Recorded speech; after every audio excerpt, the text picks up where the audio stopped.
Hello everyone, welcome to my channel Readers Path. तो जैसा कि हमने एचटेट पीवाईक्यू सीरीज स्टार्ट की हुई है और इस सीरीज में हम कर रहे हैं 2024 का क्वेश्चन पेपर और अब तक हम 130 क्वेश्चन तक कर चुके हैं। तो बिना टाइम वेस्ट किए चलिए हम अपना क्वेश्चन स्टार्ट करते हैं। तो जैसा कि आप स्क्रीन पे देख रहे हो, हमें वैल्यू फाइंड आउट करनी है 125 की पावर माइनस का 2/3। तो यहाँ से आप देख सकते हो 125 जो होता है 5 का क्यूब होता है, तो मैं डायरेक्ट इसको लिखूंगी 5 का क्यूब माइनस का 2/3। तो 3 से 3 कैंसिल आउट हो जाएगा, 5 की पावर -2 आएगा। अब 5 का जब आप स्क्वायर करोगे तो क्या बनेगा, 25 बनेगा, लेकिन पावर माइनस में है तो क्या आ जाएगा 1/25 आपका आंसर आ जाएगा। तो इजी क्वेश्चन था। चलो नेक्स्ट पर चलते हैं। नेक्स्ट क्वेश्चन देखो, नेक्स्ट क्वेश्चन क्या है, सोल्व। यहाँ पर हमें इसको सोल्व करना है, यानी कि बोर्ड मास का यूज करना है हमने। तो बोर्ड मास में आपको सबसे पहले पता है क्या करते हैं, हम डिवाइड करते हैं, फिर मल्टीप्लीकेशन करते हैं, उसके बाद हम प्लस और माइनस में ऐसा ज़्यादा फर्क नहीं पड़ता है, तो हम पहले माइनस भी कर सकते हैं प्लस भी कर सकते हैं, लेकिन सबसे पहले हमें क्या करना है, डिवाइड करना है। तो यहाँ पर देखो आप डिवाइड करोगे 0.6 को 5 से हमने डिवाइड कर दिया। अब मुझे क्या करना है, मल्टीप्लाई करना है। तो अभी हम इसको पूरा सोल्व नहीं करेंगे, डिवाइड करके वैल्यू नहीं फाइंड आउट करेंगे, हमने डिवाइड कर लिया और मल्टीप्लाई करना है मुझे 8.5 से। अब मैं यहाँ से देखो पॉइंट हटा भी सकते हो आप, 85 अपॉन में 10 कर लो और 6 अपॉन में 10 कर दिया मैंने, और नीचे क्या है मेरे पास 5 है। अब मैं इसको काट यहाँ से 5 से कट कर देती हूँ, तो ये मेरे पास आ जाएगा 17। अब 17 को आप 6 से मल्टीप्लाई करोगे तो आपके पास में आएगा 102 और नीचे क्या है आपके पास में 100। तो ये मेरा बन गया 1.02 बन गया। अब 1.02 बन गया, अब क्या आ जाएगा 9 माइनस में 1.02 प्लस 1। अब मैं क्या करती हूँ, ये जो माइनस का है माइनस 1.02 और ये प्लस का, तो मैं यहाँ से ये 1 जो है इसमें से माइनस कर देते हैं, तो मेरे पास बचेगा माइनस का। अब जब यहाँ से 1 जो है हट जाएगा तो ये बचेगा 0.02। 0.02। अब देखो यहाँ पर आप देख रहे हो 0.02, 9 में से जब आप माइनस करोगे तो लास्ट में 8 आने वाला है ना, कि जब आप 9.00 लिखोगे और 0.02 लिखोगे तो यहाँ पर 8 आएगा। तो दो ऑप्शन में मेरा 8 है। अब 9.88 तो नहीं आ सकता, तो आंसर मेरे क्या हो जाएगा 8.98 आ जाएगा। आपका ऑप्शन नंबर 4 जो है वो करेक्ट हो जाएगा, क्योंकि 9 में से तो हम माइनस ही कर रहे हैं। तो 9 में से जब आप माइनस कर रहे हो तो 8 तो आना ही है यहाँ पर, लेकिन 9 नहीं आ सकता। अब 8 मेरे पास दो ऑप्शन में था, एक तो 9.88 और एक 8.98 था। तो 988 तो कभी नहीं हो सकता, क्योंकि 9 में से आप माइनस कर रहे हो और ये दोनों ऑप्शन वैसे ही कैंसिल आउट हो गए। तो आपके पास बिना पूरा माइनस नहीं करना हमने, आंसर आ गया हमारे पास ऑप्शन नंबर 4। तो क्वेश्चन समझ में आ गया होगा। चलो नेक्स्ट पर चलते हैं। नेक्स्ट क्वेश्चन देखो, द वैल्यू ऑफ। अब यहाँ पर भी देखो 5 की पावर 5/3 है, 5 की पावर 2/3 है। अब यहाँ पर आप क्या कर रहे हो, डिवाइड कर रहे हो ना, सबसे पहले हमें डिवाइड करना है। तो डिवाइड करेंगे तो यहाँ पर देखो जब भी आप डिवाइड करते हो तो क्या हो जाएगा, ये पावर माइनस हो जाएगी आपस में ही। ये थोड़ी बेसिक आपको पता होना चाहिए कि हम डिवाइड करेंगे तो क्या होगा, ऐसे लिखा जाएगा ये 5 की पावर 5/3 और नीचे लिखेंगे 5 की पावर 2/3। अब जब इसको आप ऊपर लेके आते हो तो ये पावर माइनस में हो जाएगी, या डिवाइड में होता है तो पावर क्या हो जाएगी, माइनस हो जाती है। तो जब आप माइनस करोगे तो 5 में से जब 2 माइनस करोगे तो 3 आएगा, और नीचे भी 3 है तो 3/3 क्या बन जाएगा 1। यानी कि मेरे पास इन दोनों को सोल्व करने के बाद क्या आता है 5 की पावर 1, और मल्टीप्लाई में क्या है 5 की पावर -1।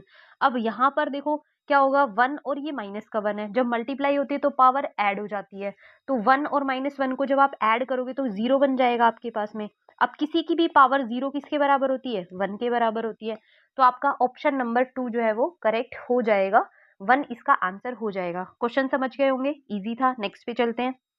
नेक्स्ट क्वेश्चन देखो, ये तो 10th से रिलेटेड ही है। Which term of the arithmetic progression, ये हमें एपी दे रखी है, इसकी मुझे पूछा है कि कौन सी टर्म 78 होगी। तो हमें ए एन वाला फॉर्मूला पता है, तो यहाँ पर ए मुझे पता चल गया, डी मुझे पता है। 8 में से 3 माइनस करोगे तो 5 आ जाएगा। तो ए एन मुझे गिवन है 78, ए कितना है मेरे पास 3 प्लस n-1 इंटू डी कितना है 5। अब यहाँ पर देखो 5 ये 3 जो है इधर आके माइनस हो जाएगा तो 75 बचा। n-1 इंटू में यहाँ पर 5 इससे इससे डिवाइड करोगे तो यहाँ पर आपको पता है 15 आ जाएगा। 15 इज इक्वल टू n-1। अब n की वैल्यू कितनी आ गई, ये 1 इधर आके प्लस हो जाएगा, n की वैल्यू मेरे पास आ गई है 16, है ना। तो ये क्या हो जाएगा, इसका आंसर 16th टर्म इसका आंसर हो जाएगा ऑप्शन नंबर 1। इजी क्वेश्चन था, समझ गए होंगे। नेक्स्ट पर चलते हैं। अब नेक्स्ट क्वेश्चन देखो, क्या दे रखा है मुझे, if a by b by a is equal to 1। अब इसको थोड़ा सा हम एलसीएम लेके सोल्व कर लेते हैं। तो एलसीएम लेके सोल्व करोगे तो क्या बनेगा, a square plus B square, नीचे बन जाएगा A B is equal to 1। तो इसको मैं क्या लिख लेती हूँ, a square plus B square is equal to A B. यहाँ से a square plus B square minus A B is equal to 0। अब ये मेरे काम आने वाला है, मुझसे पूछा गया है a cube plus B cube, ये मुझे बताओ। तो a cube plus B cube, इसका फॉर्मूला क्या होता है, ए क्यूब बी क्यूब को आप खोलोगे तो ये बनता है आपके पास में a प्लस बी इंटू में a square plus B square minus A B.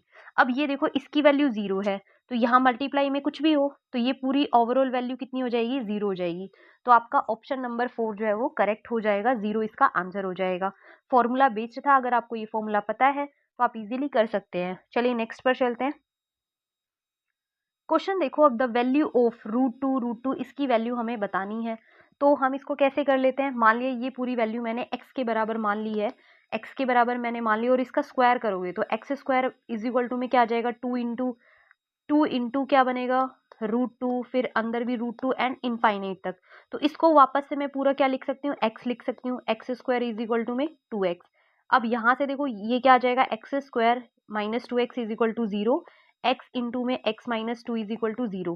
अब x की वैल्यू मेरे पास क्या आ गई, x की वैल्यू मेरे पास 0 आई और x की वैल्यू मेरे पास 2 आ गई। अब 0 तो हो नहीं सकती x की वैल्यू, क्योंकि जब आप इसको यहाँ से मल्टीप्लाई करते जाओगे तो वो 0 नहीं आ सकता। तो x की वैल्यू मेरे पास क्या आ जाएगी, 2। तो 2 इसका जो ऑप्शन है वो करेक्ट हो जाएगा। इजी क्वेश्चन था। चलिए नेक्स्ट पर चलते हैं। तो क्वेश्चन मुझे गिवन है, देखो, what will be the area of triangle two side of which are 8 centimetre and 11 centimetre और and the perimeter is 32 centimetre. Perimeter मुझे गिवन है, दो साइड गिवन है, तो हम यहाँ से क्या निकालेंगे, थर्ड साइड निकालेंगे। तो पेरीमीटर क्या होता है, सम ऑफ ऑल द 3 साइड, यानी कि तीनों साइड का सम। वही हमारे पास त्रिभुज की क्या होती है, परिधि होती है, तीनों साइड का सम। अब तीनों साइड का सम मुझे 32 दे रखा है। एक साइड मेरी 8 है, एक साइड 11 है, एक साइड में c मान लेती हूँ। तो यहाँ पे बराबर में क्या रखूंगी, 32। 8 और 11 कितना बन गया मेरे पास, 19 plus c is equal to में 32। अब c की वैल्यू क्या आ जाएगी, 32 माइनस में 19। तो 32 माइनस में 19 करोगे तो ये आपके पास वैल्यू आने वाली है 13। तो c की वैल्यू यानी कि थर्ड साइड मेरी आ गई 13। अब यहाँ पर देख रहे हो आप, तीनों साइड क्या है इसकी, अलग अलग है, 8, 11 और 13, तीनों साइड अलग अलग हो गई। जब तीनों साइड अलग अलग होती है तो ट्राइंगल का एरिया निकालने के लिए हम हीरोन्स फॉर्मूला का यूज करते हैं। तो हीरोन्स फॉर्मूला यहाँ पर हम यूज करेंगे। तो उसके लिए सबसे पहले हमें क्या चाहिए, अब हीरोन्स फॉर्मूला होता है क्या है ट्राइंगल का, ये होता है under root of s into S minus A, S minus B into S minus C. ये आपको पता होना चाहिए। ये कब लगाना है, जब हमारे पास ट्राइंगल में तीनों साइड क्या होती है, अलग अलग होती है। तो तीनों साइड जब अलग अलग है तो यहाँ पर हम हीरोन्स फॉर्मूला का यूज करके क्या निकालेंगे, ट्राइंगल का एरिया निकालेंगे।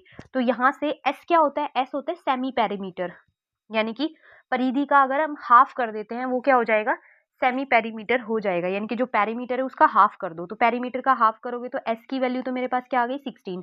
तो यहाँ पर देखो पुट कर दो, तो 16 इंटू में 16 में से a माइनस करो। अब a आप कोई भी मान सकते हो, मैंने मान लिया 8 है मेरा a, ये a है, ये b है और ये c है। तो 16 में से देखो, अब यहाँ पर हमें स्टेप बाय स्टेप नहीं लिखना है, थोड़ी सी स्टेप हमें खानी है यहाँ पर। तो डायरेक्ट मैं यहाँ पर करूंगी, 16 में से 8 माइनस करूंगी तो मेरे पास कितना आएगा, मल्टीप्लाई लगा लो यहाँ पर। तो यहाँ पर क्या आ जाएगा, ये 16 में से माइनस करेंगे 8 आ गया। अब 16 में से मुझे 11 माइनस करना है, तो 16 में से 11 माइनस करूंगी तो कितना आ जाएगा, 5 आ जाएगा। उसके बाद 16 में से मेरे को माइनस करना है 13, तो यहाँ पर कितना आ जाएगा, 3। अब देखो स्क्वायर रूट से क्या क्या बाहर आ सकता है, तो यहाँ से मैं देख रही हूँ, यहाँ से तो डायरेक्ट 4 बाहर आ गया, तो 16 से तो सीधा 4 बाहर चला गया। अब 8 से क्या बाहर जा सकता है, 8 से बाहर जा सकता है 4 इंटू 2, यानी कि 2 और चला जाएगा बाहर, तो 2 बाहर आ गया। बाकी सब चीजें क्या है, देखो अंदर रहेंगी, 2 इंटू 5 इंटू 3, तो बाहर क्या आएगा मेरे पास, 8 और 8 रूट। अब देखो जैसे ही बाहर 8 आ गया ना, 8 एक ही ऑप्शन में है, यानी कि थर्ड ऑप्शन में, तो थर्ड मेरा क्या हो जाएगा, करेक्ट ऑप्शन हो जाएगा। तो ये क्वेश्चन समझ में आ गया होगा। हीरोन्स फॉर्मूला नहीं पता तो आप इसको याद रख लीजिए, 9th 10th क्लास में हम इसको पढ़ते हैं, हीरोन्स फॉर्मूला। चलिए नेक्स्ट पर चलते हैं। नेक्स्ट क्वेश्चन देखो यहाँ पर क्या है, a boy travels 24 kilometre toward east from his house, then he turned his left and covers another 10 kilometer. What is his total displacement. तो हमें उसका कुल डिस्प्लेसमेंट बताना है। अब देखो डिस्प्लेसमेंट ये थोड़ा फिजिक्स में जब हम पढ़ के आते हैं डिस्टेंस और डिस्प्लेसमेंट। डिस्टेंस तो क्या होती है, टोटल जो डिस्टेंस उसके द्वारा ट्रैवल की गई। तो टोटल अगर ये डिस्टेंस पूछता तो हम डायरेक्ट क्या करते हैं 24 + 10 कर देते, यानी कि 34 किलोमीटर आ जाता मेरा, अगर ये डिस्टेंस पूछता। लेकिन इसने क्या पूछा, डिस्प्लेसमेंट। तो डिस्प्लेसमेंट में क्या होता है, शॉर्टकट डिस्टेंस, यानी जो शॉर्टेस्ट डिस्टेंस होती है जो उसके द्वारा चली गई है। डिस्टेंस होता है टोटल डिस्टेंस, टोटल दूरी उसने कितनी कवर की वो डिस्टेंस। और डिस्प्लेसमेंट मतलब जो शॉर्टेस्ट डिस्टेंस होगी। अब देखो यहाँ से हम इसको इस तरीके से बना लेते हैं। इसने क्या किया है 24 किलोमीटर टुवार्ड ईस्ट। मान ली इसका घर यहाँ से है, ये चलना स्टार्ट करता है तो 24 किलोमीटर ये ईस्ट की तरफ गया, तो ये 24 किलोमीटर हो गया। उसके बाद 10 किलोमीटर चलता है लेकिन अपना लेफ्ट लेता है, तो ये इसने अपना लेफ्ट लिया और 10 किलोमीटर चलना स्टार्ट कर दिया, ये 10 किलोमीटर। अब मुझे बताना है इसके द्वारा डिस्प्लेसमेंट कितना है। तो डिस्प्लेसमेंट शॉर्टेस्ट डिस्टेंस कहाँ होगी, कहाँ से कहाँ तक, ओरिजिन से लेकर फाइनल तक। ओरिजिन से लेकर फाइनल पॉइंट तक जो शॉर्टेस्ट डिस्टेंस बनती है वही हमारा डिस्प्लेसमेंट होता है। तो ये हमारे पास क्या हो जाएगा, इसका डिस्प्लेसमेंट। यानी कि एक तरीके से क्या बन गया, एक राइट एंगल ट्रायंगल बन गया। तो यहाँ पर हमें क्या करना है, पाइथागोरस थ्योरम का यूज करके ये शॉर्टेस्ट डिस्टेंस जो है उसको निकालना है, कैलकुलेट करना है, यानी कि हाइपोटेन्यूज हमें निकालना है। तो सिंपल सा 24 का स्क्वायर करो प्लस 10 का स्क्वायर करो। अब यहाँ पर आपको पता है ये 576 होता है, ये 100 हो गया। अब 6 से 76 आ गया। अब 6 से 76 किसका स्क्वायर होता है, 26 का होता है। तो ये वैल्यू मेरे पास कितनी आ गई, 26 आ गई है, ठीक है। लेकिन अगर आप देखो इसको रेशियो से करना चाहते हो ना, ऐसे यहाँ पर आप पाइथागोरस थ्योरम यूज नहीं करना चाहते तो हम कैसे निकालते हैं, देखो इसको काटो, आप कट करोगे तो ये मेरा कटने वाला है 5 पे, 2 से मैं इसको काट दूं, ये 12 बन गया। अब 12 5 का जो रेशियो है आपको पता है यहाँ पर कितना आता है, 12 5 से 13 आता है। लेकिन कट कितने पे किया था, 2 से कट किया था ना, 13 को भी 2 से ही मल्टीप्लाई करो तो 26 आ जाएगा। तो इस तरीके से इस रेशियो से भी आप क्या कर सकते हो, निकाल सकते हो, अगर आप स्क्वायर पाइथागोरस थ्योरम नहीं लगाना चाहते हो तो। और जितने से काटोगे उतने से यहाँ पर आपको क्या करना है, मल्टीप्लाई भी करना है वापस। तो 26 आपका क्या हो जाएगा, करेक्ट आंसर हो जाएगा 26 किलोमीटर। क्वेश्चन समझ में आ गया होगा, नेक्स्ट पर चलते हैं। अब देखो क्वेश्चन में क्या गिवन है हमारे पास, the angle of quadrilateral ABCD। एक किसी भी चतुर्भुज जो है, हमें नहीं पता कौन सा है, उसके एंगल का रेशियो मुझे गिवन है। तो हमें बताना है कि कौन सा ये एक हमारे पास क्वाड्रिलेटरल बनेगा, चतुर्भुज कौन सा रहेगा। तो सबसे पहले आपको पता है चतुर्भुज जो होता है उसमें सारे एंगल का सम कितना होता है, 360 होता है, 360 होता है।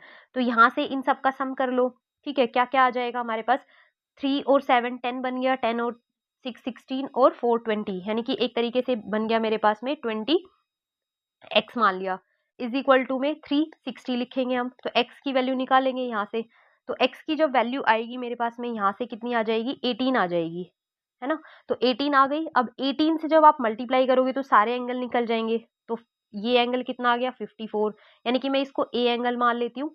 इसी ऑर्डर में लेने हैं जो पहले लिखा है ना, जैसे इसमें लिखा है ना टेकन इन ऑर्डर। तो ये ए हो गया, ये बी हो गया, ये सी हो गया और ये डी हो गया। तो ए एंगल मेरा आ गया 54, इसको 18 से मल्टीप्लाई करोगे तो ये आ जाएगा मेरे पास। एंगल बी जो है वो 126 आ जाएगा। एंगल सी जो है वो मेरे पास कितना आ जाएगा, 18 को 6 से मल्टीप्लाई करोगे तो 108 आ जाएगा। और एंगल डी जो है मेरे पास कितना आ जाएगा, 72 आ जाएगा। अब देखो यहाँ पर आइसोसेलेस ट्रायंगल तो होगा ही नहीं, क्योंकि जब ये क्वाड्रिलेटरल है, 4 इसके अंदर एंगल है, तो फर्स्ट ऑप्शन तो वैसे ही गलत हो जाता है। अब ये 3 हमें देखने हैं, रोम्बस, पैरेललोग्राम और ट्रेपेजियम। अब इसमें देखो यहाँ से एक पैटर्न बन रहा है क्या, कि ए और सी इन दोनों का सम क्या है, 180 डिग्री है। और बी और डी यहाँ पे भी कितना है हमारे पास, 180 डिग्री बन रहा है यहाँ पर इन दोनों का सम। इसका मतलब क्या हो गया, यहाँ से क्या मतलब निकलेगा, तो यहाँ से इसका मीनिंग निकलेगा, देखो इनका सम 180 डिग्री 180 डिग्री आ रहा है। किस किस का सम 180 डिग्री आ रहा है, ए और एंगल बी का, एंगल सी और एंगल डी। तो जब अपोजिट एंगल इस तरीके से एंगल का सम 180 डिग्री आ रहा है, इसका मतलब कहीं ना कहीं उसके अंदर क्या है, यहाँ पर पैरेलल लाइंस हो गई। लेकिन पैरेलल लाइन कौन सी बनेगी, अब देखो मैं यहाँ पर बनाती हूँ थोड़ा सा, मैंने ऐसे पैरेलल लाइन, यानी कि मुझे ये तो पता चल गया इसमें पैरेलल लाइन है, ठीक है। यानी कि पैरेललोग्राम भी हो सकता है और मेरा ट्रेपेजियम भी हो सकता है, पैरेलल साइड हो गई यहाँ पर। अब देखो यहाँ पर क्या बन रहा है, कौन कौन सा एंगल, ये एंगल ए बन गया, ये बी बन गया, सी बन गया, डी बन गया। अब इस तरीके से मैंने इसको बना दिया। अब यहाँ पर देखो ये पैरेलल लाइंस हो गई दोनों, कौन कौन सी, AD और BC। इससे यही मीनिंग निकलता है, क्योंकि आपको पता है जब दो पैरेलल लाइन होती है और एक कोई लाइन उसको काट रही होती है, तो ये जो एंगल बनते हैं interior angle, in interior angle का सम कितना होता है, 180 डिग्री होता है। अब यहाँ पर देखो इंटीरियर एंगल क्या क्या है, A और B, इनका सम भी तो कितना दे रखा है, 180 डिग्री बन रहा है A और B का। इसी तरीके से C और D का एंगल यहाँ पर सम कितना बन रहा है, 180 डिग्री बन रहा है। तो अब ये तो हो गया कि यहाँ पर एक जो है हमारे पास पेयर जो है हो गया, पैरेलल लाइन हो गई। अब पैरेललोग्राम है, तो पैरेललोग्राम में क्या होता है कि साइड दोनों दो पेयर होते हैं पैरेलल लाइंस के, ठीक है। तो एक पेयर तो आ गया मेरे पास AD, यानी कि यहाँ से मैंने क्या निकाल लिया, AD पैरेलल है किसके, BC के। अब मुझे देखना है बाकी दूसरी लाइन भी पैरेलल है या नहीं है, यानी कि ये देखना है कि AB और CD पैरेलल है या नहीं। अब AB और CD पैरेलल है या नहीं, उसके लिए हम क्या देखेंगे, ये देखेंगे एंगल A और एंगल D, इनका सम 180 डिग्री आता है या नहीं। समझ रहे हो यहाँ से कि मुझे अब ये देखना है ये दोनों लाइन पैरेलल है या नहीं है, AB और CD। अब ये पैरेलल होंगी तो इसके इंटीरियर एंगल का सम 180 डिग्री होना चाहिए, यानी कि एंगल A और एंगल D का सम कितना आना चाहिए, 180 डिग्री आना चाहिए। तो देखो क्या A और D का सम 180 डिग्री है, 54 और 72, नहीं आएगा। यहाँ से B और C का 180 डिग्री आएगा, नहीं आएगा। इसका मतलब क्या हुआ, इसका मतलब ये हुआ कि ये पैरेललोग्राम नहीं है, रोम्बस नहीं है, ये क्या बनेगा, ट्रेपेजियम बनेगा। क्योंकि ट्रेपेजियम में ही क्या होता है, एक पेयर क्या होता है हमारे पास, पैरेलल लाइन होती है।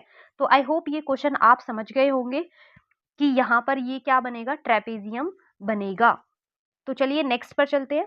नेक्स्ट क्वेश्चन देखो, अब हमें इसमें पूछा गया है which of the following fraction are in ascending order, कि कौन सी फ्रैक्शन जो है वो असेंडिंग ऑर्डर में है। तो सबसे पहला तरीका जो हम पढ़ते हैं कि कैसे, अब यहाँ पर हम डिवाइड करके तो नहीं देखेंगे, हम देखेंगे सबसे पहले एक तो क्रॉस मल्टीप्लिकेशन वाला मेथड होता है। तो अभी एक मेथड और मैं आपको बताऊंगी, तो क्रॉस मल्टीप्लिकेशन वाले मेथड से हम चेक कर सकते हैं। तो देखो यहाँ पर क्या आएगा, 11 को जब 9 से मल्टीप्लाई करोगे तो इधर 99 बनेगा, और इधर क्या बनेगा हमारे पास, ये बन जाएगा 98। तो ये तो असेंडिंग में नहीं हुआ, क्योंकि ये बड़ी हो गई, ये छोटी हो गई। अब यहाँ पर देखो 15 को 9 से मल्टीप्लाई करोगे तो 135 बनेगा, और 14 को 11 से मल्टीप्लाई करोगे तो 140 बन जाएगा ना, क्योंकि आप 10 ही देख लो, 11 से मल्टीप्लाई करने की जगह हम 10 इंटू 14 करेंगे तो 140 बनेगा। ठीक है, चलो ये यहाँ तक सही आया। अब यहाँ पर देखो इसको मल्टीप्लाई करो, 13 और 11 को, और 15 और 7 को, 15 और 7 को करेंगे तो क्या हो जाएगा हमारे पास में, 105 बनेगा। और 13 और 11 को करोगे तो सिंपल सी बात है 130, तो 10 से मल्टीप्लाई करने पे भी आ रहा है, तो ये गलत हो गया। अब यहाँ पर देखो, यहाँ पर क्या बनेगा 88, और ये बन गया 13 को 7 से मल्टीप्लाई करोगे तो 91 बनेगा। ठीक है, यहाँ तक सही है। 14 को 7 से करोगे तो ये हमारे पास कितना बनेगा, 98 बनेगा, और यहाँ पर 99। ओके ठीक है, ये वाला ही बड़ी है। अब यहाँ पर 15 को 9 से मल्टीप्लाई करोगे तो 135 बनेगा, और यहाँ पर देखो 14 को वापस से 11 से मल्टीप्लाई करना है तो 10 से ही करते तो 140 बन जाता है। तो यानी कि मेरा ऑप्शन थर्ड, यहाँ तक ये ऑप्शन नंबर 3 जो है मेरा करेक्ट हो गया, क्योंकि ये पूरा का पूरा असेंडिंग ऑर्डर में है। अब आप चाहो तो चेक कर सकते हो कि 4 है या नहीं है। तो 4 को देखो हम करते हैं तो ये 88 बनता है, और ये 13 को 7 से मल्टीप्लाई करोगे तो ये 91 बन जाएगा, है ना। तो ये तो पहले ही गलत हो गया, तो ऑप्शन नंबर 3 जो है वो करेक्ट हो जाएगा। तो एक मेथड तो ये हो गया हमारे पास कि हम क्रॉस मल्टीप्लाई से फटाफट से कर सकते हैं। दूसरे मेथड में हम क्या क्या करेंगे, दूसरे मेथड में हम क्या देखते हैं, गैप देखते हैं। देखो सबसे पहले हम थर्ड वाले ऑप्शन में ही देख लेते हैं। तो यहाँ पर देखो 8 और 13 का गैप कितना है, 8 और 13 का जो गैप है वो मेरे पास कितना है, 8 और 13 का गैप यहाँ से निकालेंगे तो फर्स्ट वाला 5 है। अब हम क्या करेंगे, 8 को ना 5 से डिवाइड कर देंगे। तो 8 को 5 से डिवाइड करोगे तो लगभग कितना आएगा, 1.6 आ जाएगा। फिर यहाँ पर देखो 7 और 11 का गैप कितना है, 4 है। तो 7 को 4 से डिवाइड कर दो, तो यहाँ पर कितना आएगा, जब 7 को 4 से डिवाइड करोगे तो 1 पॉइंट, फिर हमारे पास 3 बचेगा, 7 5 आ जाएगा। उसके बाद देखो यहाँ पर गैप कितना है, यहाँ पर गैप है मेरे पास 5 का, तो 9 को 5 से डिवाइड करो वापस से, तो ये बन जाएगा 1.8 बन जाएगा। यहाँ पर देखो वापस से 4 का गैप है, तो 11/4 करोगे तो ये कितना आएगा, 2। ठीक है, 4 दूनी 8 होता है, तो 2 यहाँ पर 2 आ जाएगा, 2 पॉइंट, यानी कि एक तरीके से ये ऑप्शन नंबर 3 जो है वो करेक्ट आ जाएगा। तो हमने गैप देखना है, और गैप को जो न्यूमरेटर में है ना उससे क्या करना है, डिवाइड करना है हर फ्रैक्शन को। अगर आपको किसी भी और ऑप्शन में भी देखना है तो वहां पे भी आप चेक करके इसको देख सकते हैं। तो आई होप आज के ये क्वेश्चन जो है आपको समझ में आए होंगे।